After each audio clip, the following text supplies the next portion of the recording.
All right, thank you everyone for coming to this Cascadia Regional Call. This is a space for everyone in Cascadia to come together and share updates about the organizing work that they've been doing, for us to talk about the recent webinars and the learning journey, for us to meet each other and introduce the work that we're doing, and also to do some collective wisdom sharing as a group so that we can understand how to have healthy group dynamics in our organizing practices.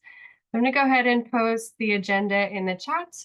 We'll have Jen Inglis today with a grounding exercise and some conversation about land acknowledgement practices, followed by some breakout groups to talk about the content from Jan's presentation. And then we'll come back and do some report backs on what each group discussed and talked about and some ideas that came out of that. And then I'll spend a few minutes doing a learning journey recap of the most recent webinar and bring in any reflections from folks about how they're feeling about that. We'll give some time for organizing group updates, and then we'll have an artistic closeout. So without further ado, Jan, are you feeling ready to take us through a grounding exercise? Looks like you're on mute.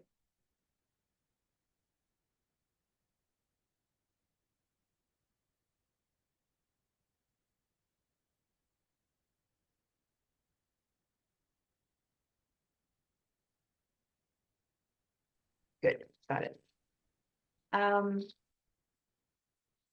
Yeah, I thought I would do a grounding and let that flow right into some aspects about land acknowledgement that felt important to share in the bioregioning work. And I think sometimes we do the groundings and the acknowledgements and they become a little bit rote. So I think it's great just to bring them up and say, like, you know, revisit over and over again. Why do we do this? And so we don't just get into a kind of performative thing about them. Before I get into that, I wanted to myself acknowledge or to recognize the work of the Gesturing Towards the Decolonial Futures Collective that includes the book Hospicing Modernity by Vanessa Andriotti that I've been weaving together. I've been doing a lot of work in bioregionalism from way back, and then more recently, and then quite a bit of work with the hospicing modernity materials. And it really feels important to bring them together, and I've been doing that over the last little while. So, of course, bioregioning, as we know, is all about reconnecting with the land and how we are in relationship with the people in the place. And therefore, bioregioning is an attempt to overcome the illusion of separation that modernity has instilled in us. And so doing the work of bioregioning well depends on our capacity to first have our minds connected with our bodies, and then secondly, have our body minds connected with the earth and the larger cosmos. So if we don't have that connection deeply in us, we can very easily unintentionally repeat modernity's patterns in the bioregional movement. So I'll go into an example of grounding and then kind of let that slide right into the land acknowledgement practices and kind of go through a few things and then be open for some discussion at the end. And certainly if we're going to go into small groups, that'll be really great. So let's just take some deep breaths. Kind of as the usual way of starting, just connecting with our breath. If you want to close your eyes, do so. I'll do a fairly short grounding so we don't run over time by doing both the grounding and the land acknowledgement. We'll just make sure that we're really connected with our bodies and letting our mind just become still, letting your body settle.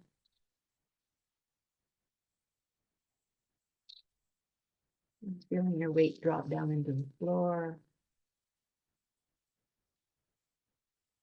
and into the earth below.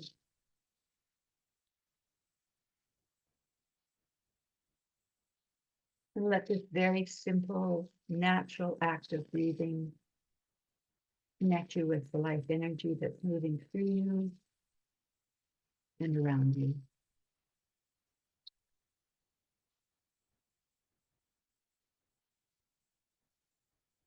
And be aware of this really gentle movement of your lungs, letting the air come in and out. Is the result of an amazing evolutionary investment that connects your body in this very moment back to invertebrates about 400 million years ago.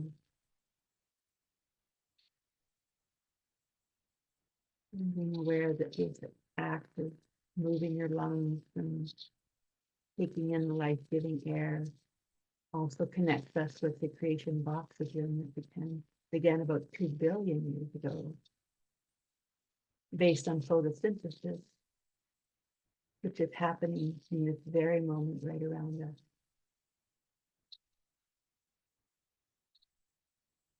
So letting this very simple breath, this life-giving breath, connect us across time and space. That's very immediate in our bodies, our individual bodies at this moment, but so much further beyond our bodies. And so knowing that at all times we're inseparable from the earth, inseparable from other beings, human and not, who in this specific moment are sharing this specific part of the earth that we are on.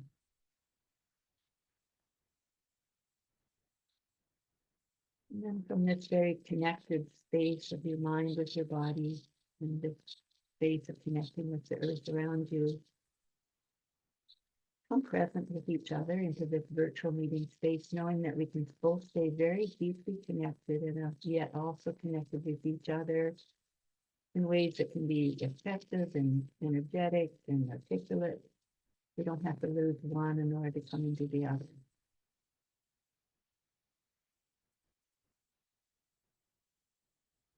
Looking around and seeing other people that are here. So as I mentioned earlier, this illusion of separation of humans from the rest of life has justified the objectification, the dominance, the extraction, the competition,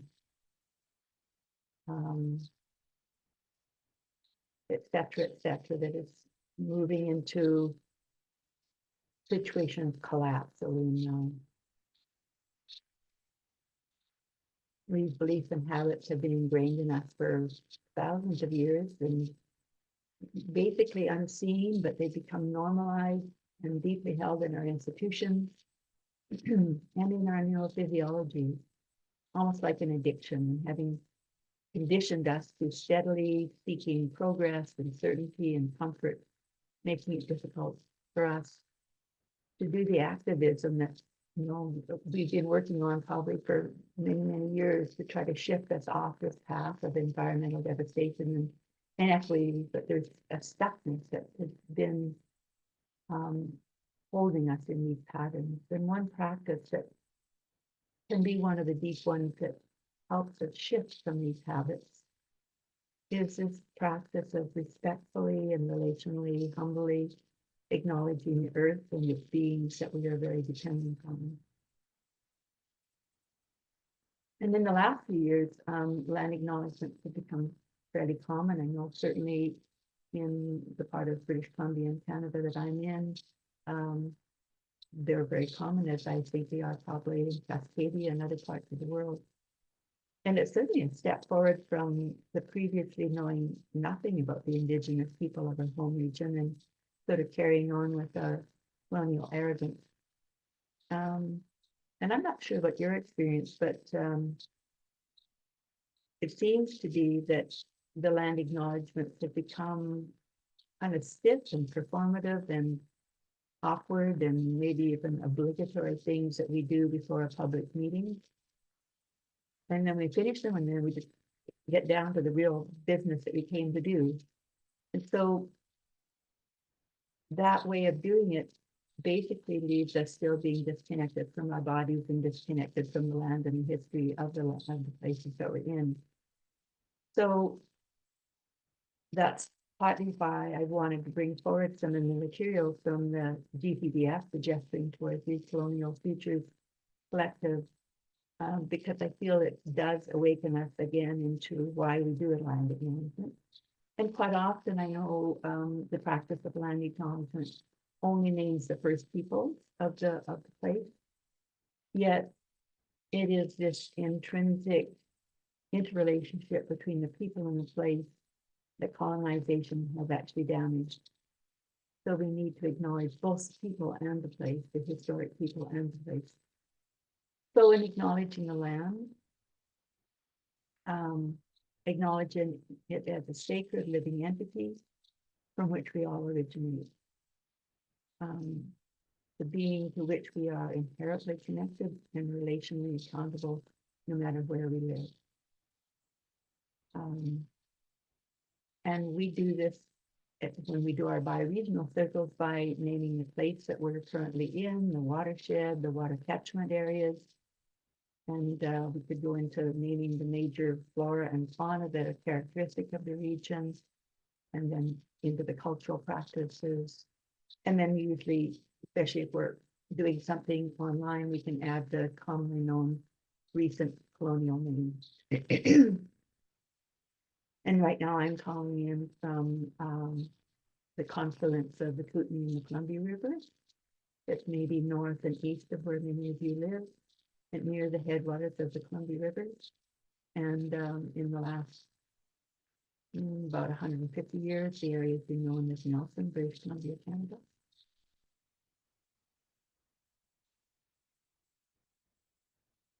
So then moving into acknowledging the ancestral lands, the specific Indigenous people who related to the land as a living entity, not as a property or a resource, living with it, not on it, for thousands of years prior to settlers arriving.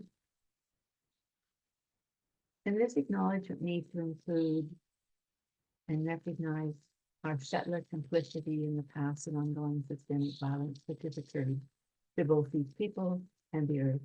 And this is not meant to incur guilt or shame, but honesty, respect, reciprocity, and accountability, which is needed for us to begin to release ourselves from the Western habits of superiority that have sort of ingrained themselves into so much of how we do us.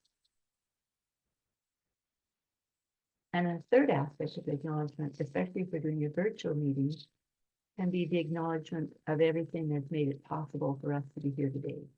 So that can include the technology, the energy, the minerals, which usually have involved harm to people in place.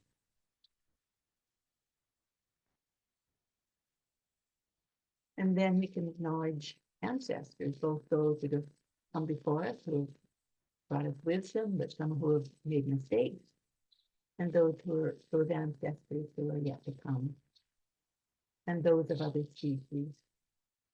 And we can be appreciating them in being with us today to support our work.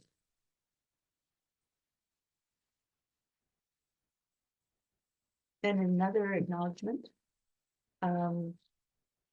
can be that we're all related, that we're part of a much bigger family of human and non-human beings, and that's part of a planet, and that all of this is entangled in the good, the bad, the ugly, the messed up, the beautiful, and the possible. And there's that sense of entanglement.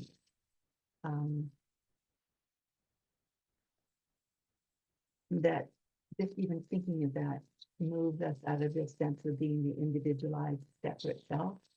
And yet entanglement doesn't come easily. There's a complexity with that. And so I'm now seeing the acknowledgement more as a practice that I do regularly, not just as something that I do with others at a public meeting. And I love the GTDF, the gesturing towards decolonial futures. I love the term gesturing because it's not something that we just do and we get it out there, we put it out and it's perfect. It's like we're gesturing towards something. It's a movement, an indication of intentionality.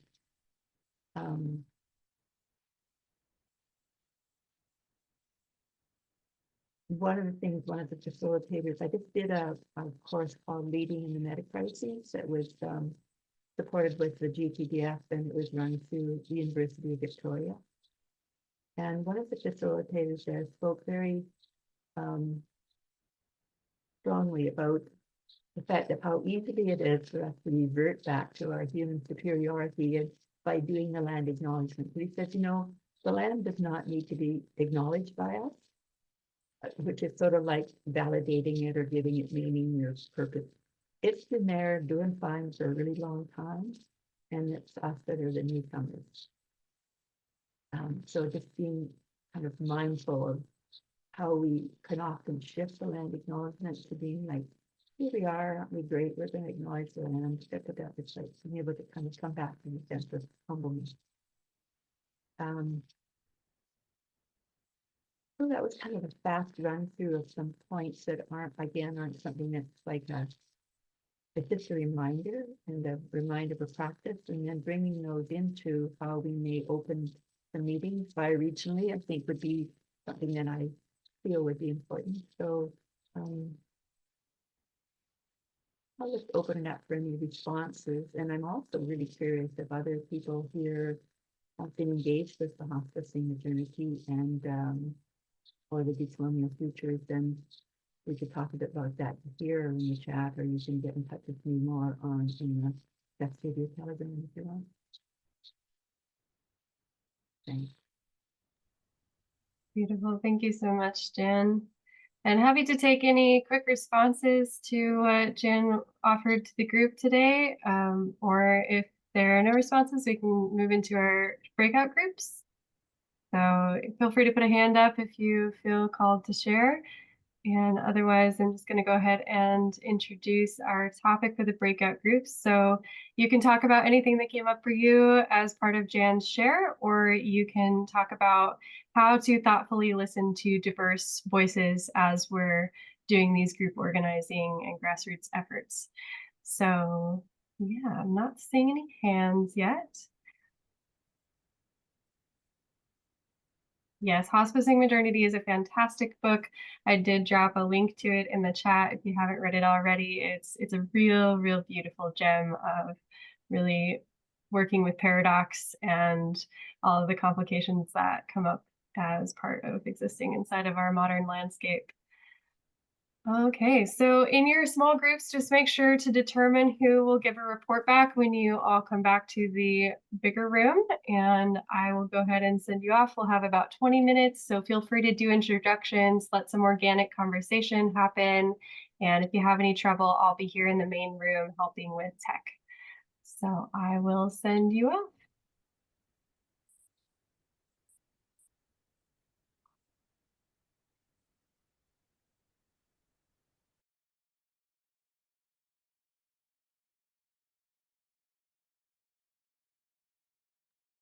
All right, welcome back, everyone. Hope that conversation was juicy and fruitful. And we'll go ahead and jump right into report backs. We'll start with room 1. So this was Connie, Daniel, Jen, Karen, and Will. You have some thoughts about what was shared in your group? Yeah, thank you. That was a really juicy little discussion we had. I'll do my best to give a nutshell. There was a lot of resonance with the experience of it being sort of a token experience and obligatory quality to acknowledgements. And so we started with this question of how can we make this more real, some ideas of how to generate it to be more beneficial, and some powerful ones came up were just to really speak clearly of this is stolen land, and even ending with a call to action of, and these are the actions we acknowledge moving towards to be able to restore the land to the original stewards, and trust, building clarity of truth and reconciliation as true actions that are emerging from this, these acknowledgements and whatever it is that we're getting together about, right? The community gathering. We also identified that oftentimes they can have this sense of bringing whiteness to these acknowledgements as a potentially as a way of bypassing those powerful calls to action of what what we want to do now to be in right relationship with the land, with the ancestors, with the indigenous communities that are here now, and we're here. And you know, as and acknowledging then that often that can happen in communities because there is a deep sense of responsibility taking that we haven't matured into yet.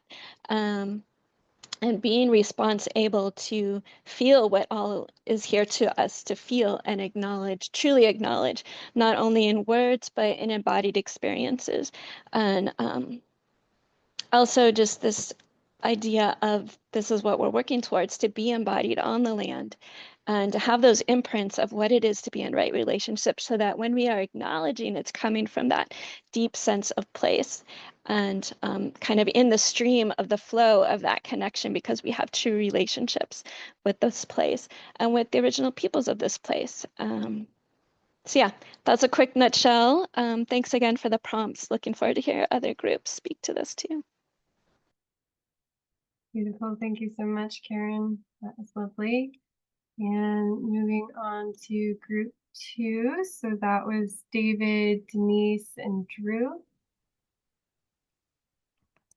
And Terry joined us for a little while also. Drew is new, so welcome, Drew.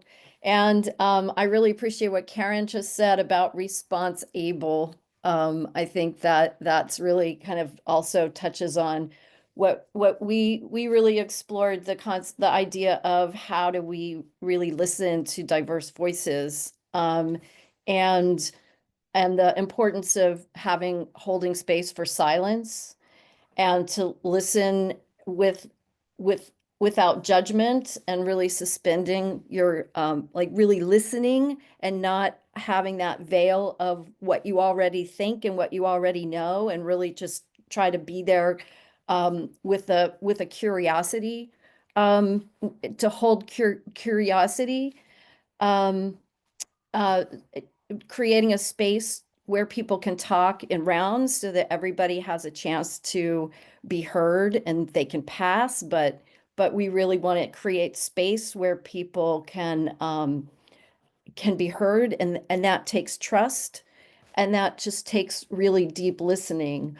And that we kind of talked about, you know, the like being advocates for the trees, but also wanting to find shared really wanting to listen to the people who are deeply involved in the forest industry, for example. Like, how can you create a space where you can really hear what people's concerns are and meet them there, so that you can continue to have that conversation instead of shutting each other down and going back into your camps and creating more of that divisiveness that is so prevalent. And really the challenge of building trust, and listening. And if there's anything that I missed from my group, please fill in the blanks.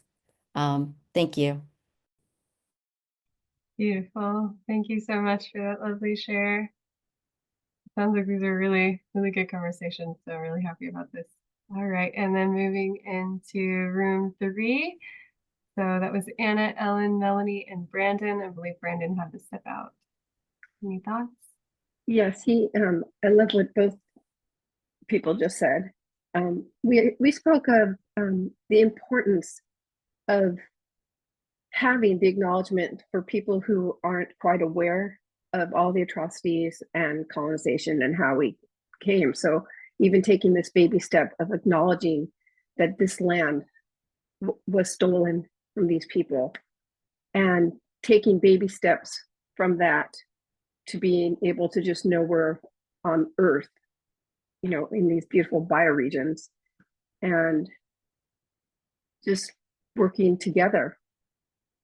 Pretty much, we said what the other 2 groups said, and Anna, you said some really nice things. I don't know if you want to just unmute and add. Sure, I'm done with tacos now, so I can. Oh, good. I was eating in the middle of that and was like, I don't need to watch this.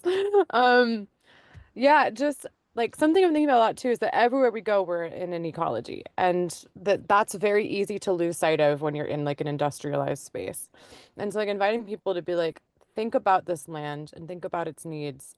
You're still in it. This is still what it needs from you. You know, like, and like one thing we were talking about was speaking our prayers to the land as this way of reconnection, and how a lot of times doing land tending and restoration is an act of devotion, and thinking of it that way of like, I am praying to this God that provides everything for me, and it's here, and it's the land, and it's the air, and it's the water, and it's all around me. And I think the other thing I was touching on, I wasn't sure which one of them you were talking about, was the need to, and this was mentioned before, like think of land acknowledgements as a first step. And especially if we are inviting Indigenous people to make them, like what are we as non-Indigenous people offering back? How are we furthering their movements, the return of their land, the return of their lifeways, their autonomy, getting them some fucking money?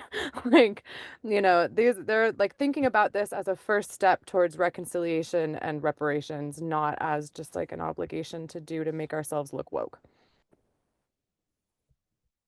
Beautiful. Thank you so much for that. Loved the restoration as a prayer to the land. That was a really beautiful sentiment.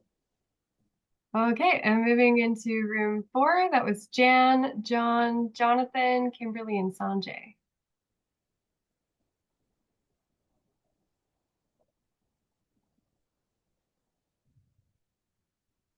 I'm feeling called to speak back on what you all talked about.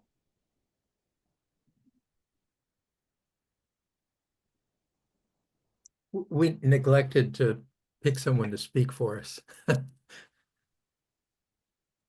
can all kind of chime in, if that makes sense. Give a little summary.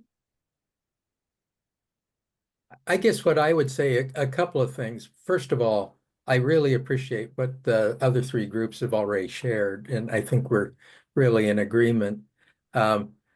We talked about, we are at risk of me saying what I was commenting about, so I invite others. But the whole issue of virtue signaling, it's too easy to get into performative stuff, and to the extent I've had interaction with historically disenfranchised peoples, is they're not interested in the words, well said words, they're interested in actions. And I think people are touching on that.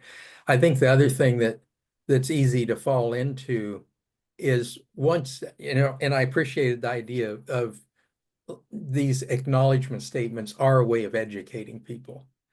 Who by and large may not be aware of the horrendous history. But I think there's always the risk of what some people refer to as moral labor.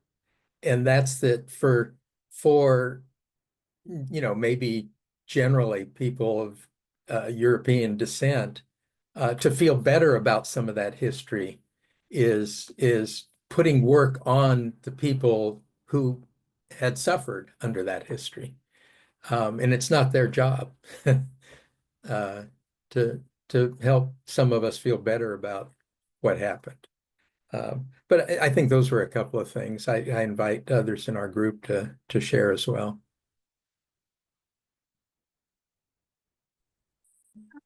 I'd like to speak to the fact of what deep work this needs to be for us to really recognize, for those of us who are especially from the white Western settler heritage, how deep the work is to release ourselves from the patterns of thinking and acting that modernity has deeply instilled in us, and so to go through doing some actions like an acknowledgement, or like, well, let's include some diverse people into our group, or things like that that are really well intentioned, still can be sitting on top of such deep things we don't even see this. So doing the inner work on what it means to have that knee-jerk reaction to be wanting to be good and doing something, and okay, we can plan this, and aren't we great people because we're doing it better than we did that happened before. It's like there's still such deep work about the patterning that's there. I just wanted to add. I'd love to add about a teaching that came into my life through Wilderness Awareness School through Chief Jake Swamp of the Mohawk Nation, which was the Thanksgiving address. And he was really, that was a lot of his life work, was to bring this Thanksgiving address to people. And I think it's a beautiful beginning to a meeting that is similar to a land acknowledgement. It is a land acknowledgement as I think about it, but it's not so much like a token thing, because it's, you know, the way that I was taught this practice was to start with the land, and then you work your way up and you thank everything in creation. And it's a way of bringing the voices of all that supports and surrounds us into the meeting with us, so that that impacts the meeting. So it's not like we're doing this rote land acknowledgement and then we can get on with the business. It's like, this is what we're doing to bring this everything in with us, so that we can you know, be hearing the voice of the birds and the coyote, and you know, this is all part of the meeting. And so I loved that teaching, and wanted to just presence it here as well. Yeah, he said these for his tribe, this was the words before all else. So before you did anything, you did a Thanksgiving address, and I have loved continuing that practice in my own work, in my own life. So Thank you for bringing that in. Any other last shares from group 4? So my approach to diversity is to go out to the affected people, be in their presence, and listen to what they need and work to provide it. And actually, the approach at Thanksgiving that Kimberly just outlined is something that they often do for real in their own gatherings, which is a very high level of recommendation for me. Beautiful. Thank you, everyone, for that beautiful share back. And yeah, definitely deep work. Resonate with that a lot. It's always a practice. It's always ongoing, and we can do the best we can by continuing this work. So thank you for continuing to presence that in all of our movement spaces and our organizing spaces. It's very relevant as we move into doing restoration work as well. Okay, so we're moving on to our learning journey recap. So for those of you who are not in the learning journey, that's led by Joe Brewer and Penny Hepley. And the topic is how to organize your bioregion. At this last webinar, this most recent Tuesday, we talked a lot about collapse awareness. So the idea that our society is crumbling in a lot of ways, ecologically, socially, culturally, economically. A lot of things are in transition, they're into change. And that might shift a lot of our organizing structures, of our systems, of the ways that we're relating to each other. And so there's this need to build resilience, to build communal processes, food sovereignty, disaster preparedness, all of these different strategies that we need to bring in to have bioregional mind frames as we enter into a new system of being together. And so I would really like to invite anyone to raise their hand if they have any reflections from the recent webinar, any questions, any thoughts that are bubbling up about that. And while we wait for hands, I might just offer that there are some really great resources for kind of coming to terms with the idea of collapse acceptance, collapse awareness. There's many classes even offered through the design school and also by people who are attending in the learning journey. And yeah, it has been a really deep practice as well to really think about the ways that where are my attachments to the way that the world is at present, and how can I help move toward a new state of being.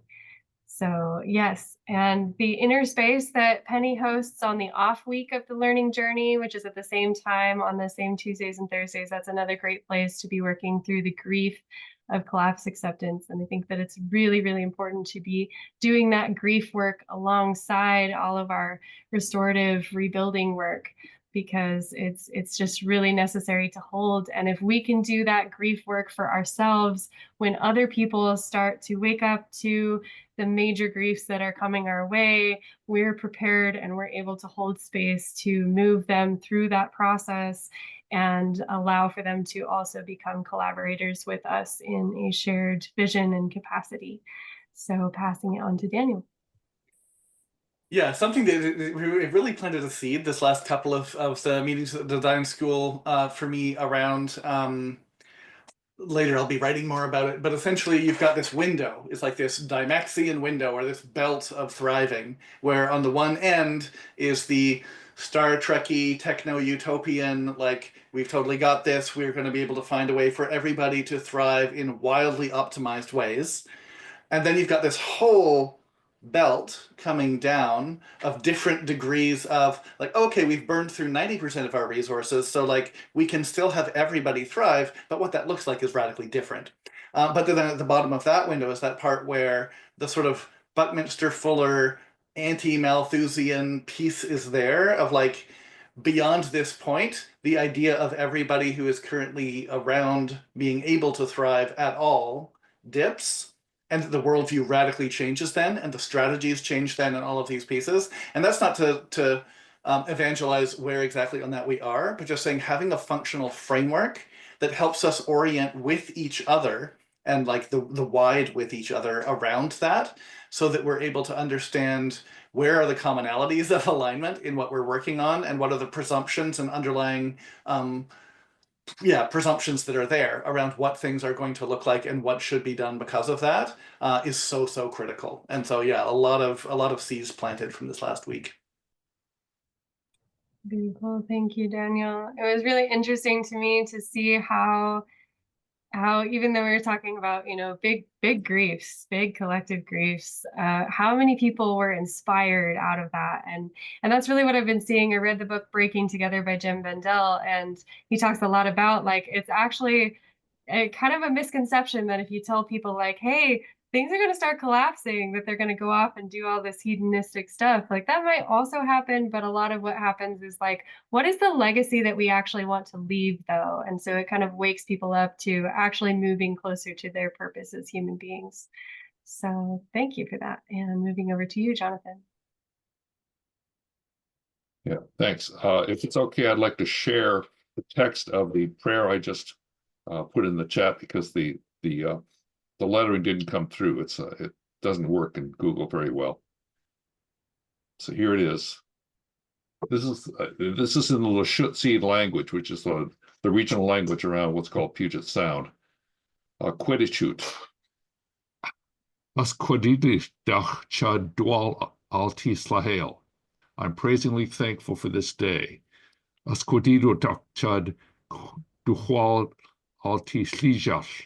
I am praisingly thankful for this life. As quadido chad alti das hali. I'm praisingly thankful for my spirit. As quadido chad alti bakwstab. I'm praisingly thankful for all things. Quibi di das hutch. Fix my mind, thoughts, or being.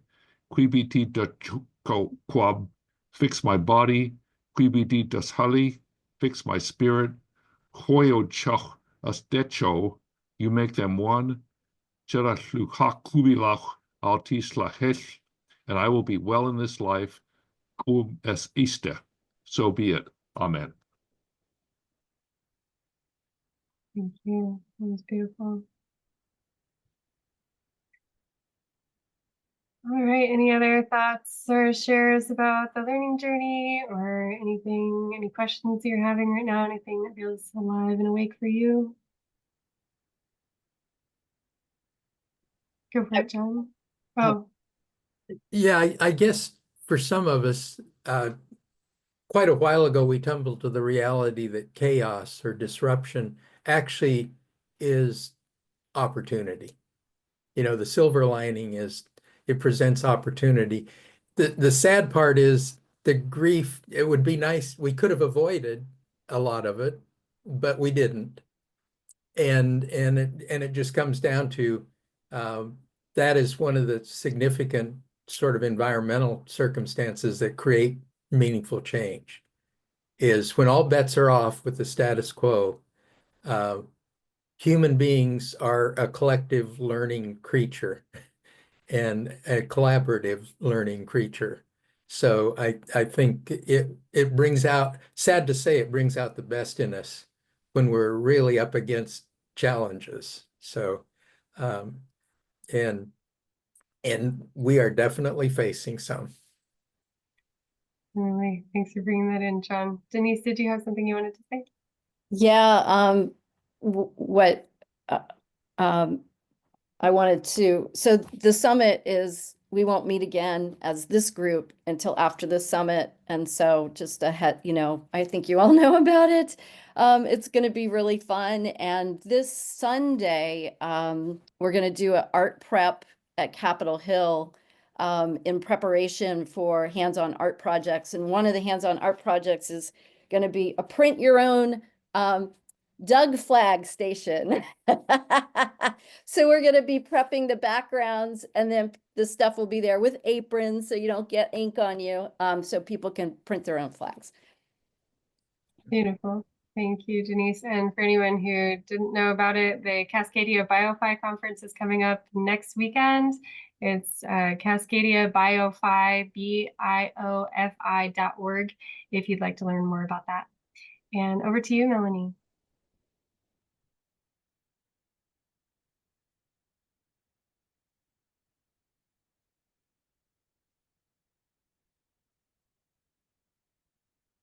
Hi, you all.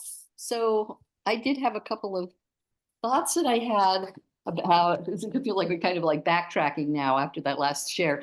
But I wanted to say, after that, I was really got a lot out of the last presentation with Joe, and I've been talking with people about collapse. Oh, by the way, I also have really got a lot out of Jem Bendel's work and Breaking Together.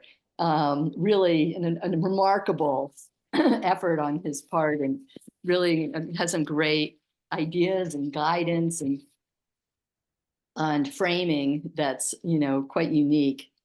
But I've been when I go to talk to people about collapse, I get a lot of resistance, even amongst my my closest associates, and they don't want the doomer stuff, right? And Jim Bendel talks about that a lot. He's a proud doomer, and he has a lot to say about the resistance that he's gotten and how he faces it, which has been really quite interesting. But one of the things I found is that just in this past week, I had some conversations where I brought in something that Joe said, which was really useful, is like, it's not, don't imagine collapse as like, a bomb falling on you.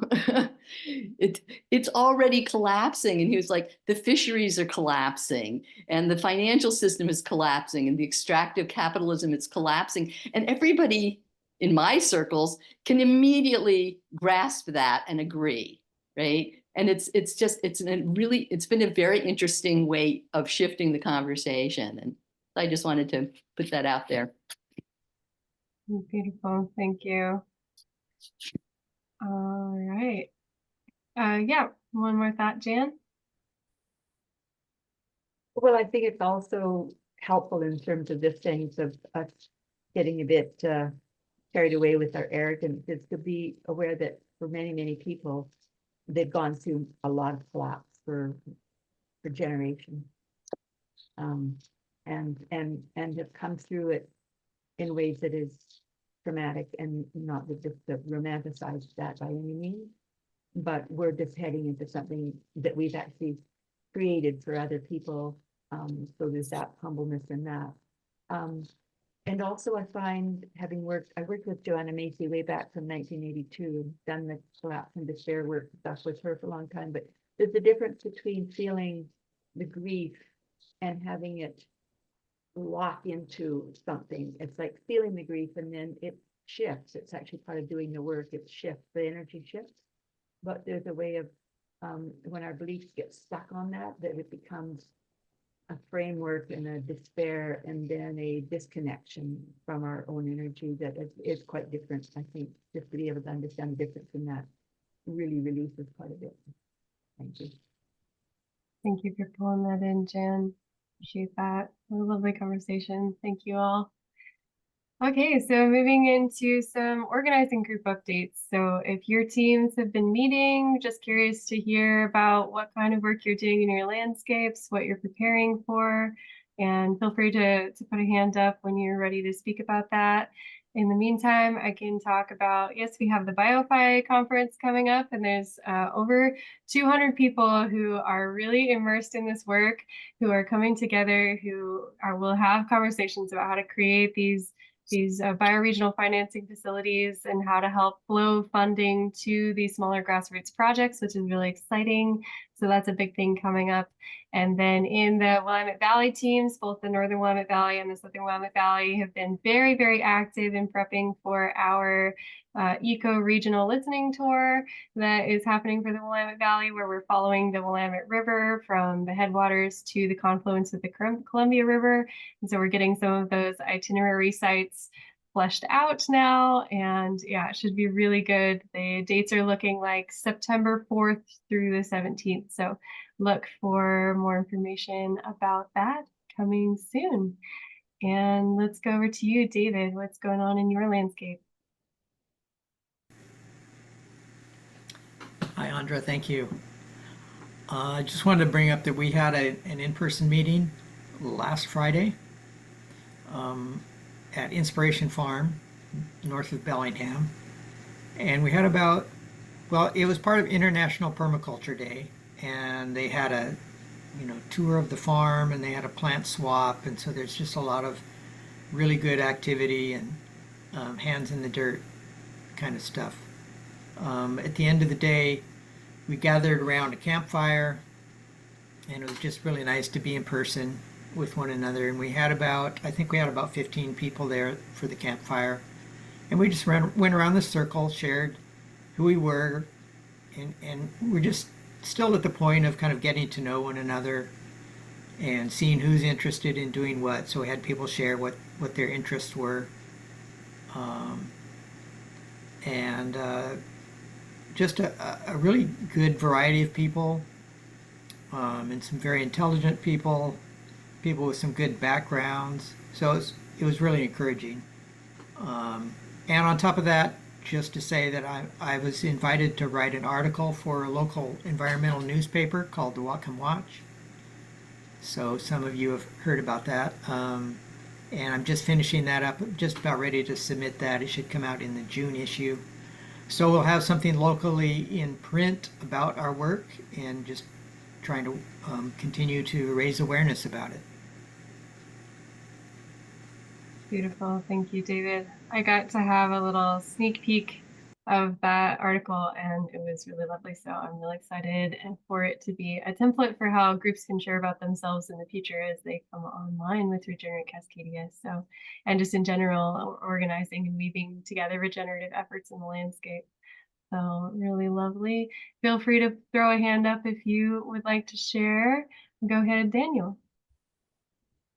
Yeah, I'll throw my notes onto here. But so May 25th we have coming up. We're probably next week start kind of publicizing around it, but doing our first public Fraser Lowland gathering. So meeting at a spot, talking about the place that we're in, maybe doing a little bit of work there, doing some storytelling together, like personal story sharing, and then breaking bread together. Really happy that we have Marion Wynn coming down to represent Fraser Lowland for the BioFi conference. So we're looking forward to having her able to connect with as many people as we can. And our Liminal House project is coming together for September, of bringing some really neat people together to be in shared living and shared work on positive impact projects together. And then we've been geeking on a little thing that we're actually working with a couple of folks in different bioregions, hopefully as of next week on, which is this meta-crisis donut model of a way of exploring specific bioregions and looking at what's going, like what are the goods, what are the challenges within each one, as a tool for conversation and activation. So yeah, it's been a nice week. Beautiful. Thanks, Daniel. It's always so exciting to see what's coming out of Fraser Lowland. There's so much popping up, and I'm really excited. So very cool. I have a couple more things to share. Feel free to flag a hand if you want to share about your group. But I actually just put together this new Blue Sky account for Regenerate Cascadia today, which I'm really excited about. So Blue Sky is sort of an alternative to Twitter, and there are so many permaculture and agroforestry folks on there. And so it's been actually really inspiring to see all of the types of content and like the what does it look like to have regenerative social media is a question that I'm really asking myself. And so looking into more location-based social media platforms that we can actually do some collective organizing around. So that is an offer. And then if for folks who are close to the Portland, Willamette Valley area, there's going to be another land tending event at Stevens Creek at it's 10 p.m. on June, or 10 a.m. on June 1st. And so we're really looking forward to that. The last two events have gone really, really well.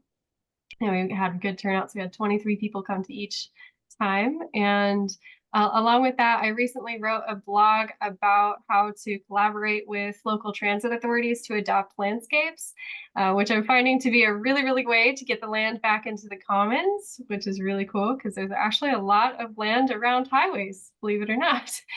So yes, kind of finding those intersections of where the highways and the waterways meet so that we can start thinking about how to regenerate those deeply, deeply wounded landscapes. And I will go ahead and post that link in the chat when I get that up. But yes, and then it's on the Regenerate Cascadia blog if you are interested in it. And okay, I'm not seeing any other hands. Oh, John, go for it. Yeah, a couple of things that happened recently that, and Andra has already addressed that the Willamette Valley area is really working on this listening tour. The South Willamette group that's doing the organizing just had a program earlier this week where we went out to a ranch and went through a visioning exercise led by one of the members of the organizing group that included some things that I thought were great, where one of them was to really ground with the land. And so the prompt was to go out, and we had 20 or 30 minutes to just go wherever we wanted to. This is a 250-acre ranch. And to bring something back to share with the group. And so we went through that and then had a wonderful visioning exercise and then a meal together that was just very, very nice, I think, for all of us. The other thing is that, and Andrew could probably speak to this very well, but basically the Willamette group is planning an event in early next month to get together.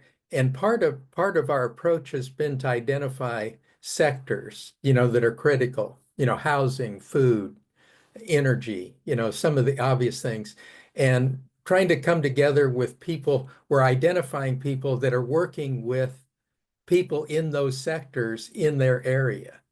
And so we're bringing basically that group of people together and trying to do some planning, furthering the event that Andra already shared about the listening tour, but it will be making multiple stops and visiting different groups, organizations, things that are really part of what needs to be happening, sort of glimpses into the future, as it were, of what we're all trying to put together and realize.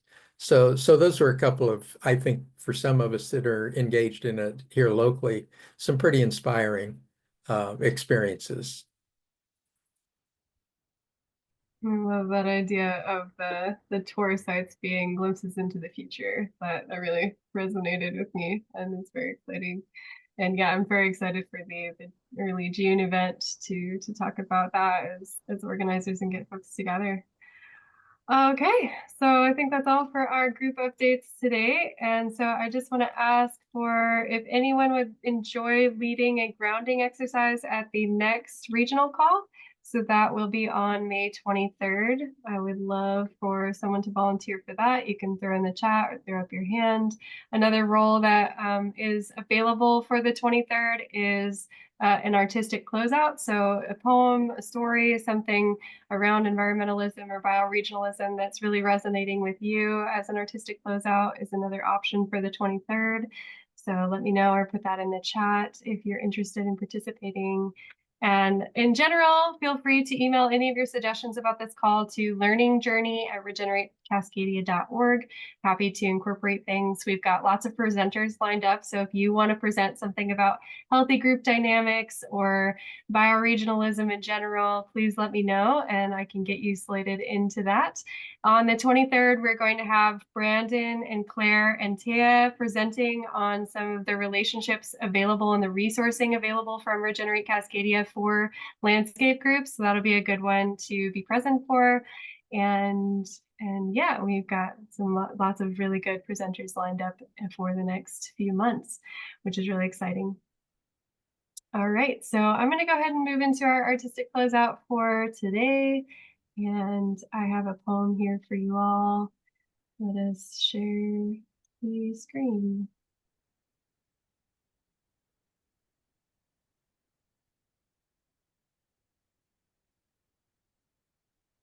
Okay, so this poem is by Catherine Pierce. It's called Anthropocene Pastoral. In the beginning, the ending was beautiful. Early spring everywhere. The trees furred pink and white, lawns the sharp green that meant new. The sky so blue it looked manufactured. Robins. We'd heard the cherry blossoms wouldn't blossom this year, but what was one epic blooming when even the desert was an explosion of verbena? When bobcats slinked through primroses, when coyotes slept deep in orange poppies. One New Year's Day, we woke to daffodils, wisteria, onion grass wafting through the open windows. Near the end, we were eyeletted, we were cottoned, we were sundressed and barefoot. At least it's starting gentle, we said. An absurd comfort, we knew, a placebo. But we were built like that, built to say at least, built to reach for the heat of skin on skin even when we were already hot, built to love the purpling desert in the twilight, built to marvel over the pink bursting dogwoods, to hold tight to every pleasure even as we rocked together toward the graying, even as we held each other, warmth to warmth, and said, sorry. I'm sorry. I'm so sorry. While petals sifted softly to the ground all around us.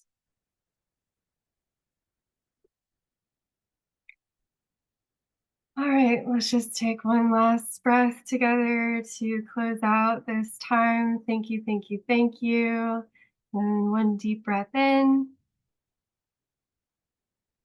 And back out.